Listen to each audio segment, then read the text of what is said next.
Hello and welcome to another tutorial video. This video I will be showing you in Windows Server 2012 R2 how to set up a VPN connection. This is after we've already installed the remote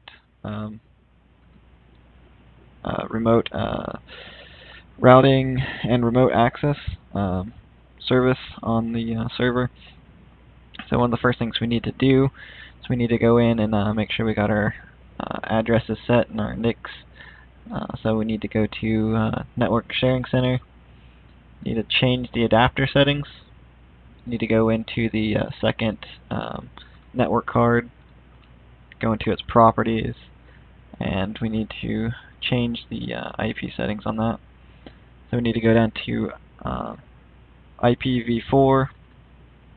We're going to use the following IP addresses. This will be for our WAN connection to the internet. So the address that I'm going to be using is 203.0.113.1, and I'm going to leave the put the IP address in, and I'm going to give it a subnet mask 255.255.255.0, and we're going to leave the default gateway and DNS settings. We're just going to leave those blank for now. Okay, and just have those settings save here. Okay, after we got our IP settings changed on the NIC cards, we need to open up the server manager and go into the tools, go down to our routing and remote access, and we'll let that open up here.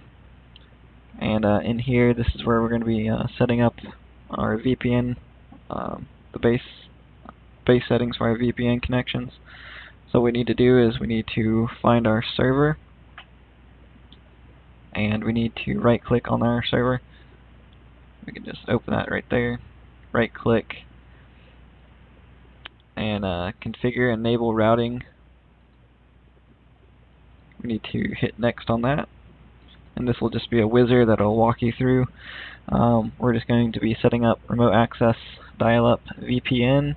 We'll just hit next on that, and in this window right here, we're just going to click the VPN, hit next,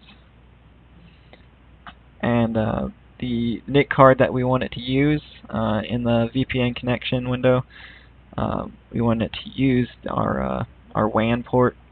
So we're going to be using the IP address that we just put in, the 203.0. Just highlight that, hit next, and we just want to leave that to where it automatically. Oh, no, excuse me. Actually, we don't have a DHCP server right now, so what we want to do is use a specified range of addresses. So we're going to check that. We're going to hit next. We're going to hit new, and we're going to give it a starting IP address. We're going to do 10.11.0.100. Leave that blank, and we'll just put it at maximum of 10 addresses, and we'll hit OK. Click next, and here we want to we don't want it to use the routing remote access authentication, so we'll just leave that as it is. Hit next, hit finish. It will give you some warnings here. Just go ahead and hit OK. OK. It's just giving you a warning about the DHCP server, but that will be resolved once you turn your DHCP server on. And should be finished here in a minute. And once Windows finishes configuring, that'll be the end of this. And that's how you get the base of a VPN connection going. getting it configured on Windows Server 2012 R2. See you guys in the next video.